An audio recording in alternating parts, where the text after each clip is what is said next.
What's up, guys? Doug Polk here, and today we're going to be taking a look at the 5 biggest winners in the history of online poker. I want to kick this off with a caveat though. Look, we're going to look at the 5 biggest accounts in terms of winnings according to High Stakes DB. Now, there are a few things at play. First off, we're not going to merge accounts because we don't always know everyone's accounts and the accounting can get weird. We're going to look at the 5 biggest winning accounts in the history of online poker.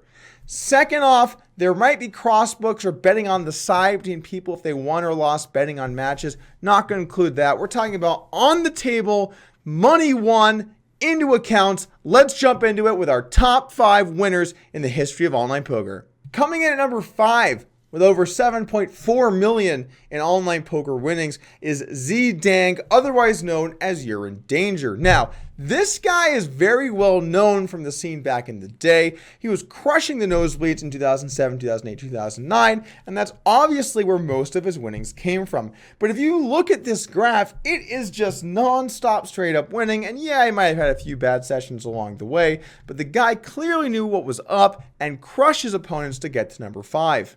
The interesting thing about Dang is that he also had a brother who's not too far down on the list. Hack Dang, who played on the account Trex313, has $6.6 million in winnings, so just outside of that top 5.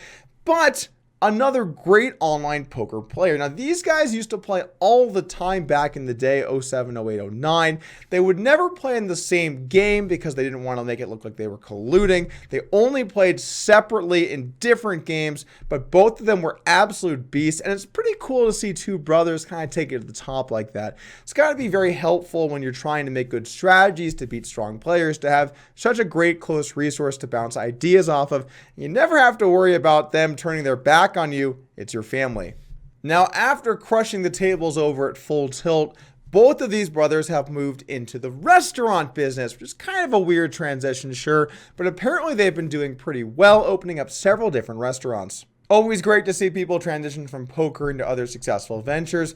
Let's go ahead and move on to number 4. Number 4, coming in at $7.5 million in earnings on Full Tilt Poker as well, is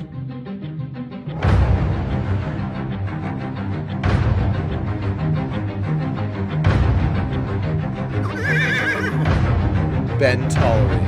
Now, the majority of Ben's winnings have come from Pot Limit Omaha, but he's also made about $1 million in No Limit Hold'em. He didn't seem to be doing that well until 2013, where things picked up and he ended up around $1 million. Must have gotten some good coaching. Let's go ahead and move on to number 3, who also played on Full Tilt. In fact, all 5 people are going to be on Full Tilt. The games were just way bigger there compared to anywhere else. This is our first 8-figure winner. Coming in at $10.3 million, it's Jungle Man. Yo, Jungle, what's it like knowing there are 2 players ranked ahead of you on this list? We're mad, right? We're mad.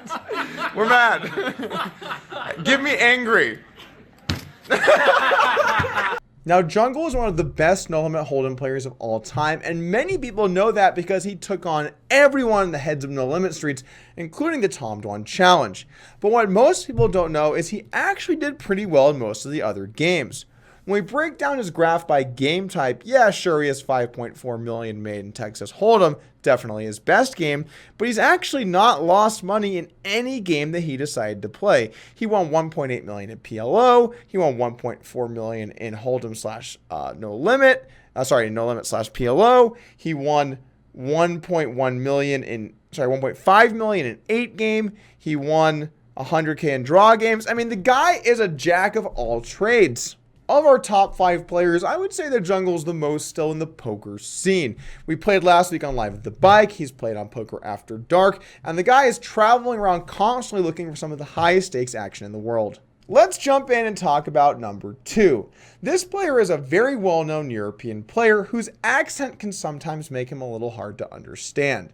He's known for gambling and definitely likes to jump in there in places that a lot of people might not jump in as well. They also prefer sticking to cash games over those pesky tournaments and have not been in the mix too much lately.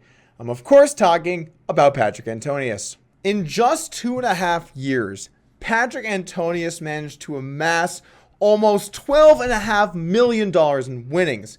Now, he's only up 11.3, ended up losing a little bit back after that, but those are some serious figures. He was the first player to accept the Tom Dwan Challenge, where they played heads-up PLO, and he ended up being defeated by Tom, although they settled off the felt. Now, Antonius was a bit stronger in some games than others, but man, he really liked jumping into everything. Let's take a look at his winnings by game type. We see his best game was Horse, which is actually a pretty interesting game to be good at. I didn't think there was too much action there. Of course, there were 5 games: Hold'em, Omaha High, but it's Limit, and then the 3 stud games, Stud Raz and Stud High Low, where he won $5.7 million. Close behind was Mixed, Hold'em, and Omaha, Mixed Ha, for $5.2 million, and that accounts for just about all of the winnings. After that, his next best game was Omaha High Low, and then Hold'em Fixed Limit, and then 8 game where he lost small. It looks like his worst 2 games ended up being draw games where he lost $1.2 million, as well as Texas Hold'em where he lost $2.4 million. Now, his Omaha High pot limit graph is up 1.6. It ends kind of weirdly in the middle of the graph, but he's also up a bunch of money there, and possibly it even blends into this red line, and we can't see either of them, which is kind of beautiful, being up the same amount in both pot limit Omaha and Omaha High Low. Maybe you should stick to those games. Now, Patrick Antonius is an iconic player in the world of poker.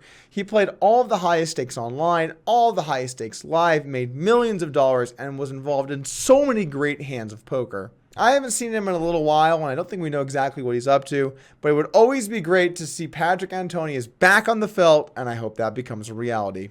Now, this brings us to our number 1 player, but before we talk about him, I want to give a quick special mention to the biggest winner on PokerStars. Now, a lot of people don't seem to know this. It's a player a bit more off the radar, but the biggest winner in PokerStars history is actually Jeans89, the pot limit Omaha specialist. Gene's graph is a smooth ride to being up $5.3 million on definitely the toughest site, and that even includes recent years. I mean, the guy has been winning for the last 6 years on PokerStars, constantly beating the games. In general, if you want to make the list for top 5 players, you kind of had to play a bunch of games. There just isn't enough action in individual games to make it all the way to the top. That's why I think players like Jeans, while they made a ton of money, they weren't really able to climb the ranks to becoming our number 1 or 2 player. So that brings us to number 1, and it is none other than No Home Jerome. I had a fake ID. I don't recommend that, but that's, the path that I chose. That's right. In this stunning graph, Phil Ivey won $19 million over the course of around 4 years. $19.3 million. That is absolute madness. If we then break it down by profit by game, we get a little better look at what that looked like. So his best game by far was Omaha High Pot Limit. Pot Limit Omaha, of course, a game with big swings, but it seemed like Ivey really excelled, beating many players on the road to this much money. I mean, $8 million. Ivey almost won as much in Pot Limit Omaha as the number 2 player won in total. Yeah, sure, it's a few million off, but whatever, I'm going to round up. His second best game is Horse, a game that we also saw Antonius crush at. There must have been a lot more action in that game type back in the day. He also posted wins at Omaha High Low, Texas Hold'em, and a small win in Fixed Limit Hold'em as well. In fact, the only game the guy ended up losing at was PLO/No Limit, and yeah, he lost for about a month or 2 and then stopped playing, so who knows exactly what went down. This is absolutely insane. $19 million won on one account by one man. And it's no wonder why so many players are pumped to see Phil Ivey coming back to poker. That's right, guys. He announced recently he's going to be back playing poker in the spotlight. It's been rumored for the last 2 or 3 years that he's been playing in underground Asia games, and we don't know exactly what the deal is, but I can't wait to see Ivey fighting for bracelets of the World Series and playing on games like Poker After Dark, and I do hope we get to see more Phil Ivey in the future. That's going to do it for our top 5 list. I hope you enjoyed this video. Once again, I'm going to be streaming at 6 a.m. Pacific time tomorrow. If you want to stop by, should be right here on YouTube, might be over on Twitch, but either way, I'll see you there.